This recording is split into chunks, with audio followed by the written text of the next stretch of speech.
उनको वो अपना ओपिनियन देता है जो आपने अपना लिया है। गलती नहीं है, यू आर चालाक ब्रो, ऐसे करके वो डेफिनेशन बनाई है। उनका दिया हुआ 10 रुपए का नोट था और हमेशा ऑफिस में लगा रहता था। बेवफाई करी है या मजबूरी थी? आपकी गर्लफ्रेंड ने आपको बोला था कि भाई शाम को 8 बजे आऊंगी मिलने, आप अपना ऐसा कुछ कर रहे हो तो वो तो बोलते हैं ये हाथ देख रहे हो इन्होंने कितने ऑपरेशन किए, लेकिन ये हाथ अपनी बेटी का ऑपरेशन नहीं कर पाएंगे, कापेंगे। किसी दिन आप ITOC में जाएं तो एकदम ऐसे हाथ ऊपर करके बोल दीजिएगा उइया, सारे लोग बोलेंगे, कोई टेंशन की बात नहीं है। इस वीडियो में हम लोग डिस्कस करने वाले हैं बेसिक्स ऑफ ऑडिटिंग। तो आराम से बैठिए और पूरी वीडियो को सिर्फ सुन लीजिए। यस, वीडियो को सुनना है आपने, और आप जो सीखे वो कमेंट बॉक्स में बता दीजिएगा, राइट। एंड कभी भी आपको ऑडिटिंग के बारे में कुछ सीखना हो तो पता नहीं कहाँ जाना है, edu91.org पे। चलिए जल्दी से शुरू करते हैं। हाँ जी, तो मैं सबसे पहले आपसे यही पूछना चाहूँगी कि ऑडिटिंग है क्या? ऑडिट वर्ड का मतलब क्या है? राइट। आपको पता है कि ऑडिट वर्ड का मीनिंग तो मैं बता दूंगा, बट इससे भी ऊपर एक वर्ड आता है एश्योरेंस। राइट। एंड ये सरप्राइजिंग होगा कई लोगों के लिए कि एश्योरेंस एक ब्रॉड टर्म है, ऑडिट उसका एक पार्ट है, राइट। तो अगर एश्योरेंस की बात करूं तो एश्योरेंस में क्या क्या चीज़ें इन्वॉल्व होती हैं मैं आपको बताने की कोशिश करता हूं, फिर ऑडिट की डेफिनेशन पे चलेंगे। तो एश्योरेंस में सबसे पहले एक सब्जेक्ट मैटर होगा, राइट। बहुत सिंपल एग्जांपल अगर मैं आपको दूं तो समझ लीजिए आप कोई गाड़ी खरीदने जा रहे हैं, राइट।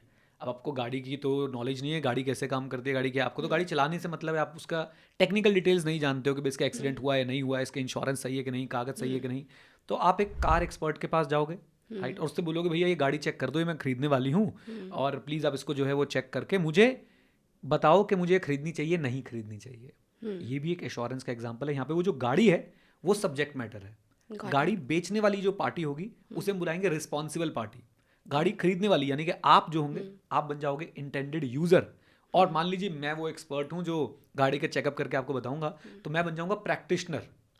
तो हर एश्योरेंस एंगेजमेंट में, ऑडिट भी एक तरह का एश्योरेंस एंगेजमेंट ही है, हर एश्योरेंस एंगेजमेंट में क्या होता है, एक सब्जेक्ट मैटर होता है। जैसे हमारे एग्जांपल में गाड़ी थी, उस सब्जेक्ट मैटर के लिए रिस्पॉन्सिबल पार्टी होती है, उस सब्जेक्ट मैटर को यूज करने वाला इंटेंडेड यूजर होता है, और साथ साथ में एक प्रैक्टिशनर होता है जो सब्जेक्ट मैटर को चेक करता है, एग्जामिन करता है, और फिर अपना ओपिनियन इंटेंडेड यूजर को देता है कि आपके लिए ये सही है या नहीं है। या वो बेसिकली वो देख के बताएगा कि भाई ये गाड़ी जो ये क्लेम कर रहे हैं कि गाड़ी का कोई एक्सीडेंट नहीं हुआ, इंश्योरेंस पूरी है, कागज पूरे हैं, वो सही है या नहीं है। This is known as assurance engagement, right. And अब अगर मैं ऑडिट की बात करूं तो इसी से अगर आप समझने की कोशिश करें तो ऑडिट में जो सब्जेक्ट मैटर होता है वो होता है financial statements, right. Financial statements को चेक करता है ऑडिटर, और जो फाइनेंशियल स्टेटमेंट के यूजर्स होते हैं उनको वो अपना ओपिनियन देता है कि भाई ये जो रिस्पॉन्सिबल पार्टी है बेसिकली जिसने फाइनेंशियल स्टेटमेंट बनाए हैं, उन्होंने वो फाइनेंशियल स्टेटमेंट्स अच्छे से जैसे मतलब जैसे अकाउंटिंग स्टैंडर्ड के हिसाब से बनने चाहिए थे वैसे बनाए हैं या नहीं बनाए हैं, और इस फाइनेंशियल स्टेटमेंट में कोई भी गलती नहीं है। इस तरह का ओपिनियन बना के देता है ऑडिटर, किसको, इंटेंडेड यूजर को, यानी यूजर ऑफ फाइनेंशियल स्टेटमेंट को। तो अगर मैं सारे एलिमेंट्स को जोड़ूं तो रिस्पॉन्सिबल पार्टी यहाँ पे हो जाती है मैनेजमेंट, या फिर ऑडिट की भाषा में बोलते हैं those charge with governance. Basically वो लोग जो फाइनेंशियल स्टेटमेंट बनाने के लिए रिस्पॉन्सिबल है। सब्जेक्ट मैटर हो जाता है आपके फाइनेंशियल स्टेटमेंट्स। प्रैक्टिशनर की जगह पे ऑडिटर वर्ड यूज हो जाता है, इंटेंडेड यूजर वही रहता है। तो ऑडिटर फाइनेंशियल स्टेटमेंट को एग्जामिन करता है, एविडेंस ऑब्टेन करता है। किस बात का एविडेंस? के financial statement as per the accounting standards बने या नहीं बने हैं, और फिर अपना ओपिनियन लिख के देता है कि भाई मेरे हिसाब से as per financial reporting framework बोल लीजिए, अकाउंटिंग स्टैंडर्ड बोल लीजिए, उसके हिसाब से बने हैं या नहीं बने हैं। राइट। सो यहाँ पे आपने एक टर्म यूज़ किया फाइनेंशियल स्टेटमेंट्स। अब ये फाइनेंशियल स्टेटमेंट्स क्या है?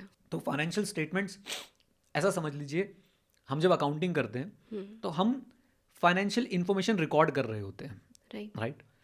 और फाइनेंशियल इंफॉर्मेशन को जब स्ट्रक्चर्ड फॉर्म में, जब एक प्रॉपर फॉर्मेट में, एक प्रॉपर पैटर्न के साथ रिप्रेजेंट कर दिया जाए, उसे हम फाइनेंशियल स्टेटमेंट बोलते हैं, right. So financial statement are the structured representation of the financial information, right. कई लोग कंफ्यूज होते हैं कि फाइनेंशियल स्टेटमेंट तो cash flow, balance sheet, they are component of financial statement. But financial statement का अगर आप लिटरल मीनिंग समझना चाहते हैं तो जब भी हम फाइनेंशियल इन्फॉर्मेशन को एक स्ट्रक्चर में डाल देते हैं, जैसे कंपनीज एक्ट में शेड्यूल 3 में बता रखा है कि आपने भाई क्या क्या चीज़ें डिस्क्लोज करनी है, कैसे आपने जो है वो अपना फाइनेंशियल स्टेटमेंट बनानी कंपनीज के केस में, बैलेंस शीट हो गया, P&L हो गया, इनके फॉर्मेट्स जो में गिवन है, तो हम जब स्ट्रक्चर्ड तरीके से फाइनेंशियल इन्फॉर्मेशन को प्रेजेंट करते हैं वो बन जाती है फाइनेंशियल स्टेटमेंट्स। ऑब्वियसली ये बात मैं उम्मीद कर रहा हूँ कि हमारे सारे ऑडियंस जो हमें सुन रहे हैं वो सब जानते होंगे कि फाइनेंशियल स्टेटमेंट हिस्टोरिकल डेटा आपको देती है, राइट। सो ऑडिट किसका होता है? लाइक कौन सी एंटिटी का? क्या वो सिर्फ प्रॉफिट मेकिंग होनी चाहिए, नॉन प्रॉफिट मेकिंग होनी चाहिए? कौन सी एंटिटी का ऑडिट होगा? तो मैं इसके लिए आपको ऑडिटिंग की डेफिनेशन रेफर करूंगा, लेकिन उससे पहले मैं एक बार एश्योरेंस है उसको और कनेक्ट करना चाहता हूँ। तो जैसे मैंने बोला कि ऑडिट एक एश्योरेंस एंगेजमेंट है, लेकिन हर एश्योरेंस एंगेजमेंट ऑडिट नहीं होता, ये बात ध्यान रखनी है, राइट। उसमें हम आगे चर्चा करेंगे, मैंने इसलिए डिस्क्लेमर दे दिया, कहीं भी लोग सब लोग बोले कि ऑडिट और एश्योरेंस सेम है क्या। सो एश्योरेंस एक ब्रॉड वर्ड है, ऑडिट एक तरीके का एश्योरेंस एंगेजमेंट है और बहुत सारे तरीके के एश्योरेंस एंगेजमेंट और हो सकते हैं। Now coming to your point कि ऑडिट किसका होता है, तो ऑडिट की जो डेफिनेशन है ना वो बड़ी क्लेवरली बनाई है। यू आर चालाक ब्रो, ऐसे करके वो डेफिनेशन बनाई है। ऑडिट की डेफिनेशन दी गई है कि audit is an independent examination, हम इंडिपेंडेंस पर भी चर्चा कर लेंगे, independent examination of financial information of an entity, और उसके साथ में लिख दिया है एंटिटी वर्ड यूज किया है, कंपनी वर्ड यूज नहीं है, एलएलपी वर्ड यूज नहीं है, पार्टनरशिप फर्म यूज नहीं है, इंडिविजुअल यूज नहीं है, एंटिटी वर्ड यूज किया है, एक जेनरिक वर्ड।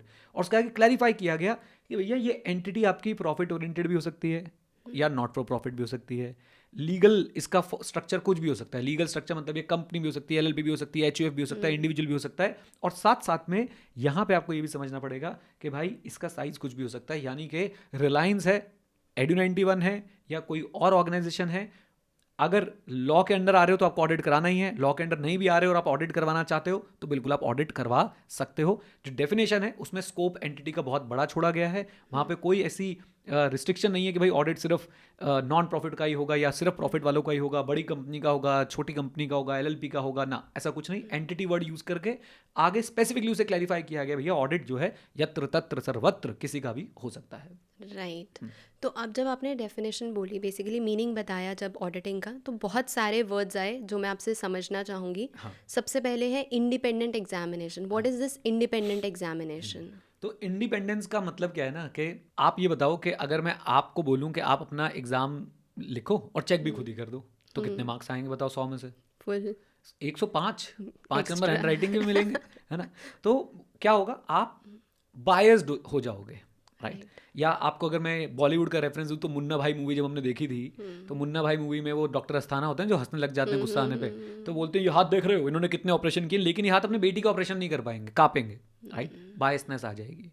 तो इसको आप ऐसे समझो कि अगर मैंने किसी की फाइनेंशियल स्टेटमेंट्स बनाई हैं तो क्या मैं उसका ऑडिट करके ये बता पाऊंगा कि फाइनेंशियल स्टेटमेंट सही बनी है या गलत बनी है? मैं तो बोलूंगा भैया कहाँ है वो इंसान जिसने फाइनेंशियल स्टेटमेंट बनाई, मैं उसके हाथ चूमना चाहता हूँ और अपने हाथ चूम लूंगा क्योंकि मैंने बनाई है, राइट। सो मेरा जो यहाँ पे इंडिपेंडेंस वर्ड का मैं जो आपको समझाना चाहता हूँ, ये आपने जो भी ओपिनियन देना, ultimate goal in audit is to give an opinion, and आपने जो ओपिनियन देना है that should be completely unbiased, यानी आपका ऑडिटी है, जो आपका एंटिटी है, उसके अंदर कोई इंटरेस्ट नहीं होना चाहिए। और अगर मैं टेक्निकल वर्ड यूज करूं तो इंडिपेंडेंस के लिए बोला गया है योर जजमेंट मतलब जो आप डिसीजंस ले रहे हो। What is professional judgment? Professional judgment is application of training, knowledge and experience to take an informed decision so that we can decide a course of action in a particular set of circumstances. बहुत सारी अंग्रेजी एक साथ बोल दी मैंने। तो basically decisions, right. तो आपके जो डिसीजंस हैं they should not be subordinate to the wishes of another person, specifically the person who is employing you. तो अगर आपको, मैं अपना ऑडिटर रख रहा हूँ और मैं ही बोल रहा हूँ भैया देखो बात ऐसी, ऑडिट रिपोर्ट में क्या लिखा जाएगा हम बताएंगे आपको, राइट। तो इसका मतलब आप इंडिपेंडेंट नहीं है, आप बायस्ड हैं, आप या तो डरे हुए हैं या आपके ऊपर कोई और तरह की थ्रेट हो सकती है। ये हम चैप्टर 11 के पॉइंट ऑफ व्यू से अगर बताऊँ, सीए इंटरमीडिएट में या सीए फाइनल में प्रोफेशनल एथिक्स पढ़ते हैं, वहाँ पे हम पढ़ते हैं कि थ्रेट्स क्या क्या हो सकती है इंडिपेंडेंस को। तो सेल्फ इंटरेस्ट थ्रेट हो सकती है, आपको बहुत सारे पैसे लेने हैं अपने क्लाइंट से तो भाई उसके बारे में कैसे गलत बोलोगे। सेल्फ रिव्यू थ्रेट हो सकती है, आपने खुद ही जो काम किया उसको रिव्यू कर रहे हो तो आप कभी गलत नहीं बोल सकते हो। ऐसी और 3 तरह की थ्रेट्स और आती हैं। So independence is your judgement should not be subordinate to the wishes of other person, specifically जिसने आपको एंगेज किया है, राइट। बायसनेस नहीं होनी चाहिए, आप अपने काम को दोबारा चेक, आप अपने काम को, अपने द्वारा किए गए काम को चेक करके ओपिनियन ना दें, आप कंप्लीटली अनरिलेटेड पार्टी की तरह जो है वो अपना ओपिनियन दें, राइट। तो हमने पहली चीज़ इसमें डिस्कस करी जो आपने मीनिंग बताया था, इंडिपेंडेंट एग्जामिनेशन।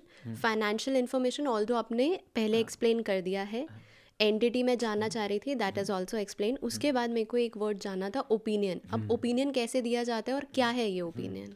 तो फाइनेंशियल इन्फॉर्मेशन में 2 मिनट बोल देता हूँ। फाइनेंशियल इन्फॉर्मेशन की भी अलग से डेफिनेशन है। फाइनेंशियल इन्फॉर्मेशन क्या होती है? जो भी इन्फॉर्मेशन मॉनेटरी टर्म्स में एक्सप्रेस की गई हो, जो भी एंटिटी में इवेंट्स हो रहे हैं, जो भी ट्रांजैक्शंस हो रही हैं, आपने कुछ सेल किया, कुछ परचेज किया, कोई एसेट्स आपने खरीदे हैं, जो भी आपके इवेंट्स, कंडीशंस, सर्कमस्टांसेस, ट्रांजैक्शंस हैं, उनको जब हम फाइनेंशियल टर्म्स में रिकॉर्ड करते हैं, मॉनेटरी टर्म्स में रिकॉर्ड करते हैं, तो वो बन जाती है financial information. And for sure ये भी पास्ट की बात कर दी, अकाउंटिंग की डिसएडवांटेज है that it records historical data only. And now coming to your question के ओपिनियन क्या होता है। राइट। सो जैसे हमारे लॉ हैं, फॉर एग्जाम्पल कंपनीज कैसे फंक्शन करेंगे as per companies law, accounts कैसे बनेंगे एज पर अकाउंटिंग स्टैंडर्ड, वैसे ही the one and only world's leading accounting body developer of trusted and independent professionals with world class competencies the greatest the institute of chartered accountants of India ने standards on auditing निकाले हैं, SS जिन्हें हम बुलाते हैं। ये ऐसा समझ लीजिए एक लेमैन की भाषा में ऑडिटर के लिए गाइडलाइंस हैं जो उसे फॉलो करनी है ऑडिट करते समय। ऑडिटिंग प्रोफेशन में यूनिफॉर्मिटी रहे, ऑडिटिंग प्रोफेशन के पास हर मुद्दे को लेके गाइडलाइन होनी चाहिए कि मैंने इसका ऑडिट कैसे करना है या मेरी क्या रिस्पॉन्सिबिलिटीज़ हैं, उसको लेके स्टैंडर्ड्स ऑन ऑडिटिंग बनाए गए हैं। बहुत सारे स्टैंडर्ड्स हैं, उसमें से एक स्टैंडर्ड आता है एसए 200, राइट। कभी स्टैंडर्ड्स पे अलग से पॉडकास्ट करेंगे कि भाई स्टैंडर्ड्स की बनावट कैसी है, कैसे बने हुए हैं। तो एसए 200 जिसे हम प्यार से बुलाते हैं उइया कासा, पूरी इंडस्ट्री में फेमस हो गया अब ये उइया कासा। किसी दिन आप ITOC में जाएँ तो एकदम ऐसे हाथ ऊपर करके बोल दीजिएगा उइया, सारे लोग बोलेंगे कासा, कोई टेंशन की बात नहीं है, राइट। तो उइया कासा overall objectives of the independent auditor and conduct of an audit in accordance with standards on auditing, ये पूरा नाम है इसका, इसलिए मैंने इसे उइया कासा शॉर्ट में बुलाता हूँ कि इतना बोलने में तो बहुत देर लग जाती है, राइट। सो ये जो स्टैंडर्ड है, इस स्टैंडर्ड के अंदर अगर उसका नाम देखें तो 2 पार्ट्स में डिवाइडेड है, overall objectives of the independent auditor and conduct of an audit in accordance with standards on auditing. इसी स्टैंडर्ड में ऑडिटर का ऑब्जेक्टिव लिखा गया है, जहां से हम ओपिनियन की तरफ चलेंगे धीरे धीरे। तो ऑडिटर का ऑब्जेक्टिव क्या बताया गया है स्टैंडर्ड के अंदर कि भाई ऑडिटर का सबसे पहला काम है कि वो रीजनेबल एश्योरेंस ऑब्टेन करे। अब यहाँ पे एक वर्ड आ रहा है रीजनेबल।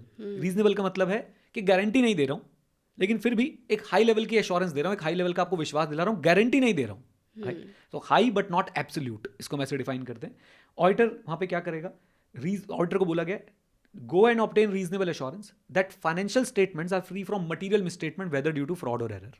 तो ऑडिटर बेसिकली फाइनेंशियल स्टेटमेंट्स को एग्जामिन करेगा और विश्वास लेगा इस बात का कि भाई कि फाइनेंशियल स्टेटमेंट्स जो हैं वो फ्री हैं, उनमें मटीरियल मिसस्टेटमेंट्स नहीं है, ना ही फ्रॉड की वजह से, ना ही एरर की वजह से। अभी हम एक एक वर्ड को जो है वो डाइसेक्ट करेंगे कि फ्रॉड क्या है, एरर क्या है, मटीरियल मिसस्टेटमेंट क्या है, एटसेट्रा एटसेट्रा। फिर उसके बाद इसी ऐसे में बोला गया कि जब आपके पास रीजनेबल एश्योरेंस आ जाए ऑडिटर बाबू, तब आपने अपना ओपिनियन एक्सप्रेस करना है। और ओपिनियन में आप ये लिख के बताओगे कि क्या आपकी जो फाइनेंशियल स्टेटमेंट्स जो आप चेक कर रहे हो वो as per applicable financial reporting framework बनी है या नहीं बनी है। इन सिंपल वर्ड्स, क्या जो फाइनेंशियल स्टेटमेंट है वो एज पर अकाउंटिंग स्टैंडर्ड बनी है या नहीं बनी है, राइट। आप ये बताओगे एंड देन उसके बाद आपको बोला कि आपने रिपोर्ट करना है, आपने कम्युनिकेट करना है, और कम्युनिकेट और रिपोर्ट कैसे करना है उसके लिए भी स्टैंडर्ड्स ऑन ऑडिटिंग है, एसेज हैं जो गाइडलाइन देते हैं कि आपने एग्जैक्टली जो है वो रिपोर्टिंग कैसे करनी है। तो ऑडिटर को मेनली 3 काम करने, रीजनेबल एश्योरेंस ऑब्टेन करेगा, ओपिनियन बनाएगा अपना, और उसके बाद जो है वो उस चीज़ को रिपोर्ट करेगा, कम्युनिकेट करेगा इन अकॉर्डेंस विद एसेज, जो भी उसकी फाइंडिंग्स है उसके हिसाब से उसको रिपोर्ट कर देगा, राइट। यहाँ पे आपने एक टर्म यूज़ किया था मटेरियल मिसस्टेटमेंट। अब वो मटेरियल मिसस्टेटमेंट क्या होता है? देखो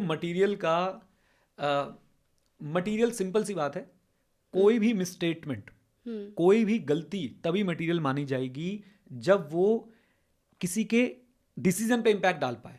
और फाइनेंशियल स्टेटमेंट के रिस्पेक्ट में कोई भी मिसस्टेटमेंट, कोई भी गलती या इवन ओमिशन मतलब मैंने परचेजेस की और मैं एंट्री करना भूल गया, ओमिशन, मैं उसको तभी, मैं किसी भी चीज़ को इंक्लूडिंग ओमिशन तभी मटेरियल मानूंगा जब वो इम्पैक्ट कर सकती है economic decision of the user taken on the basis of the financial statement.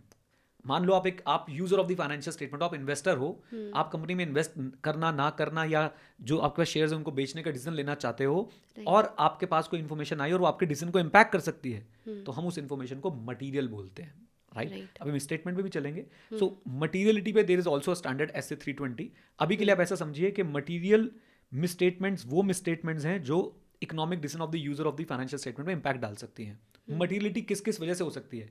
Amount की वजह से हो सकती है, और ये भी बड़ा सब्जेक्टिव है। एक 100 करोड़ वाली कंपनी के लिए हो सकता है 10 लाख मटेरियल ना हो, लेकिन एक 1 करोड़ रुपए वाली कंपनी के लिए हो सकता है 10 लाख मटेरियल हो। So materiality can be because of the amount. Materiality nature की वजह से भी हो सकती है। इसका मैं बड़ा अच्छा एग्जांपल देता हूँ। मान लीजिए आपकी कंपनी का टर्नओवर 100 करोड़ है, राइट, लेकिन आपके पास एक 10 रुपए का नोट है। वो 10 रुपए का नोट जो है आपके पास है, आपने खर्च कर दिया, आपसे खो गया। आप शायद इतना कंपनी के लिए इतना बड़ा मैटर वो नहीं होगा, लेकिन वही 10 रुपए का नोट अगर कंपनी के जो फाउंडर्स थे वो उनका दिया हुआ 10 रुपए का नोट था और हमेशा ऑफिस में लगा रहता था, राइट, और उन्होंने अपने जूनियर्स को दिया, उन्होंने अपने जूनियर्स को दिया, 3-4 पुश्तों से, मान लेते हैं कि 10 रुपए का नोट बहुत पुराने से आ रहा है, मोदी जी ने उसको बंद नहीं किया है, तो 3-4 पुश्तों से अगर वो चलता हुआ आ रहा है, तो अब ये 10 रुपए का नोट अमाउंट की वजह से तो मटीरियल नहीं है, लेकिन नेचर की वजह से बहुत ज़्यादा मटीरियल जो है वो हो जाता है। और ऐसे ही मान लीजिए कोई लॉ की रिक्वायरमेंट है, अब लॉ के रिक्वायरमेंट में 1 रुपए का भी हेरफेर होगा भाई, वो मटीरियल है, बात खत्म, नॉन कंप्लाइंस विद लॉ हो गई है ना। तो मटेरियल का सिंपल सा मतलब है जो भी चीज़ आपके डिसीजन पे इम्पैक्ट डाल सकती हो वो चीज़ जो है वो मटेरियल बुलाई जाती है. Now coming to misstatement, ये बड़ा कमाल की चीज़ है मिस स्टेटमेंट. एंड ये बेसिक्स है, आई थिंक ये हर स्टूडेंट को, हर उस व्यक्ति को जो ऑडिटिंग प्रोफेशन से जुड़ना चाह रहा है, ये पता होना चाहिए. एंड मैं जब अपनी क्लासेस शुरू करता हूँ, शुरू की 8-9 क्लासेस में सिर्फ इन्हीं मुद्दों पे लगाता हूँ कि भाई बेसिक्स अपने सुपर स्ट्रॉन्ग कर लो. Right. Now coming to misstatement. So misstatement क्या है? मिस स्टेटमेंट का सिंपल सा मतलब है डिफरेंस. डिफरेंस किस में? जो फाइनेंशियल स्टेटमेंट में रिपोर्ट हुआ और जो फाइनेंशियल स्टेटमेंट में रिपोर्ट होना चाहिए था. जो रिपोर्ट हुआ और जो रिपोर्ट होना चाहिए था, जब इन दोनों के बीच में डिफरेंस आ जाए तो उसे हम बोलते हैं मिस स्टेटमेंट. एग्जाम्पल के तौर पे एक बहुत बेसिक सी अकाउंटिंग की मैं बात करता हूँ आपसे. अगर मैं मशीनरी परचेज करूँ 10 लाख रुपए की, इंस्टॉलेशन एक्सपेंसेस पे करूँ 1 लाख रुपए के, तो मेरी जर्नल एंट्री क्या पास होनी चाहिए? Machinery account debit to bank 11 lakh. Installation expenses भी कैपिटलाइज होने चाहिए. मान लीजिए किसी ने फाइनेंशियल स्टेटमेंट में क्या कर दिया कि मशीनरी 10 लाख, इंस्टॉलेशन 1 लाख और टू बैंक 11 लाख. तो ये उसने रिपोर्ट क्या किया? Machinery 10, installation 1. होना क्या चाहिए था? Machinery 11 and bank 11. राइट. तो जो हुआ रिपोर्टेड है और जो होना चाहिए था, जो रिक्वायर्ड था, उसके बीच में जब डिफरेंस आ जाए उसे हम बोलते हैं मिस स्टेटमेंट. अब और टेक्निकल अगर भाषा में सुनना चाहते हैं तो miss statement is the difference between reported amount, classification, presentation and disclosure of a item in financial statement. मतलब आपने एक आइटम के अमाउंट, क्लासिफिकेशन, प्रेजेंटेशन, डिस्क्लोजर जो किया वर्सेस अमाउंट, क्लासिफिकेशन, प्रेजेंटेशन और डिस्क्लोजर जो होना चाहिए था as per applicable financial reporting framework. जैसे हमारे पास एएस है, वो प्लांट, प्रॉपर्टी एंड इक्विपमेंट से डील करता है ना, प्रॉपर्टी, प्लांट एंड इक्विपमेंट से डील करता है. तो अब वो क्या बोलता है भाई, और आपने क्या किया, उन दोनों के बीच में डिफरेंस आ गया. This is miss statement. Right. तो अब मिस स्टेटमेंट मटीरियल कब बन जाती है? जब वो इकोनॉमिक डिसीजन पे इम्पैक्ट डाल पाती है. राइट. तो ये एक बहुत इंपॉर्टेंट टर्म है जो लोगों को समझना चाहिए. और मिस स्टेटमेंट के बहुत सारे एग्जांपल मैं दे सकता हूँ. Revenue to capital, capital to revenue. Right. आपने कोई हो सकता है आपने फेक एक्सपेंसेस बुक कर लियो, ये भी एक मिस स्टेटमेंट है. आपने अकाउंट्स रिसीवेबल इन्फ्लेट करके दिखाए हैं, इन्वेंट्री को आपने कम दिखाया है, ये भी मिस स्टेटमेंट है. डिस्क्लोजर्स आपने प्रॉपर नहीं किए हैं, कंटीजेंट लायबिलिटी थी आपने नहीं दिखाई है, तो फिर reported nothing, required yes, you are required to show the contingent liabilities in the footnotes, नहीं किया, मिस स्टेटमेंट है. राइट. सो एक और चीज़ आपने बोली थी कि मटेरियल मिस स्टेटमेंट किस वजह से है? फ्रॉड की वजह से है या एरर की वजह से है? So what is fraud and what is error? बस इसके बीच में वही फ़र्क है कि बेवफाई करी है या मजबूरी थी. तो पॉइंट क्या है कि मिस स्टेटमेंट का मतलब अगर सिंपल भाषा में देखूं तो गलती हो गई. राइट. अब गलती कैसे कैसे हो सकती है भाई? या तो जानबूझ के, राइट, यानी कि एरर की सॉरी, या तो जानबूझ के यानी फ्रॉड की वजह से, या फिर गलती से गलती हो गई भाई, एरर. एग्जाम्पल, अकाउंटेंट की ट्रेनिंग प्रॉपर नहीं है, वो रेवेन्यू, कैपिटल रेवेन्यू नहीं समझता है, उसको भाई जो मर्जी परचेज कर लो, उसने तो परचेज अकाउंट डेबिट मार देना है. राइट. वो कैप मतलब मशीनरी भी परचेज कर रहे हो तो भी परचेज अकाउंट डेबिट कर रहा है. राइट. तो भाई ये तो एरर है. राइट. यहाँ पे कंपनी को ट्रेनिंग करवानी चाहिए. बहुत बेसिक एग्जांपल मैं यूज़ कर रहा हूँ ताकि एक लेमैन को भी ये बातें समझ में आ जाए. फ्रॉड क्या होता है? फ्रॉड यानी कि आपने जानबूझकर एक ऐसी एक्टिविटी करी है जिसमें आपकी इंटेंशन ही गलत थी. राइट. आप फेक एक्सपेंसेस दिखा रहे हो, आपको पता है फेक एक्सपेंसेस आप बुक कर रहे हो, आप जानबूझकर बुक कर रहे हो, पूरे होशो हवास में बुक कर रहे हो, तो ये हो गया फ्रॉड. और मिस स्टेटमेंट फ्रॉड की वजह से भी हो सकती है, एरर की वजह से भी हो सकती है, और दोनों में जो अंडरलाइंग डिफरेंस है वो सिर्फ इंटेंशन का है. If it is intentional it is fraud, if it is non intentional it is error. और अगर आप ऐसे 200 पढ़ें तो वहाँ पे दोनों ही बात लिखी है कि भाई मिस स्टेटमेंट आपने बताना है कि financial statement are free from material misstatement whether because of fraud और एरर. राइट. तो ऑडिट, अच्छा, फ्रॉड वाली मिस स्टेटमेंट से और बहुत चर्चा होगी, बहुत उस पर डिस्कशन है, बट अभी के लिए फ्रॉड और एरर दो कारण हो सकते हैं मिस स्टेटमेंट के. इट्स जस्ट लाइक कि आपकी गर्लफ्रेंड ने आपको बोला था कि भाई शाम को 8 बजे आऊँगी मिलने, और वो नहीं आई. अब वो नहीं आई, क्यों नहीं आई? क्योंकि भाई उसके पापा जल्दी आ गए. तो भाई उसकी तो अब चल नहीं सकती ना, तो ये इंटेंशनल नहीं है, नहीं आ पाई.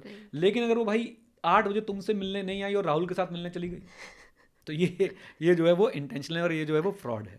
Right.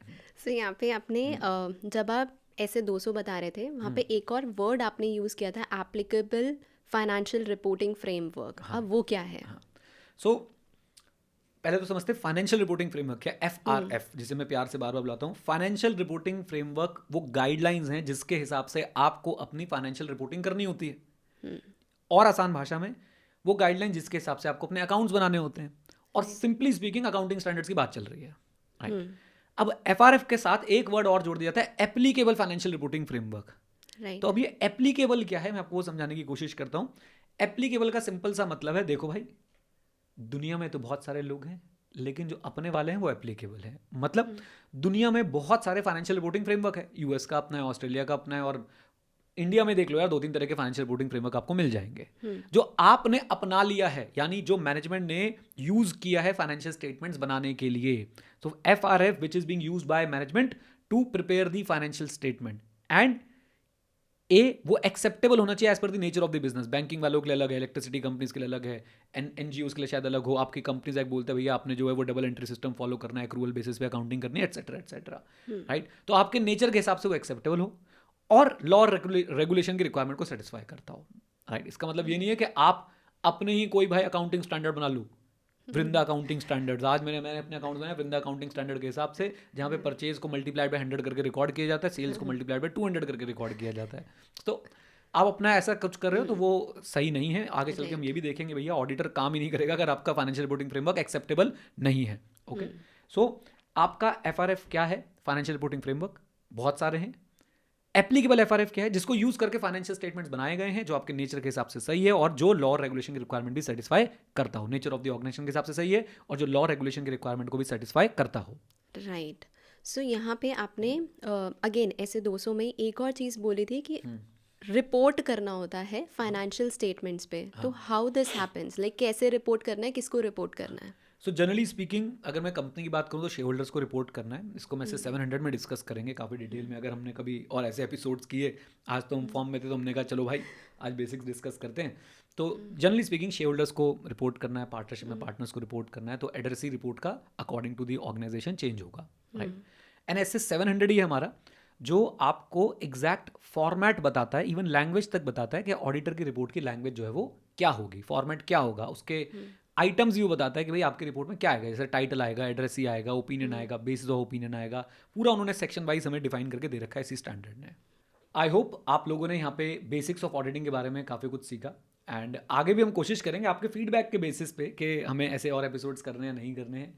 I feel very passionate when I am talking about the subject auditing, and चीज़ें समझने में, समझाने में, उनको जनरलाइज से मिक्स एंड मैच करके जो है पढ़ाने में बहुत मज़ा आता है। अगर आप यहाँ तक पहुँच गए हैं तो ज़रूर ज़रूर ज़रूर कमेंट बॉक्स में कुछ लिखिएगा, बताइएगा, फीडबैक दीजिएगा, राइट। ऐसे और एपिसोड्स देखने के लिए चैनल को सब्सक्राइब कर लीजिए, वीडियो को लाइक कर दीजिए, and CA intermediate and CA final की ऑडिटिंग की क्लासेस के लिए आप लोग edu91.org पे विजिट कर सकते हैं। All the best.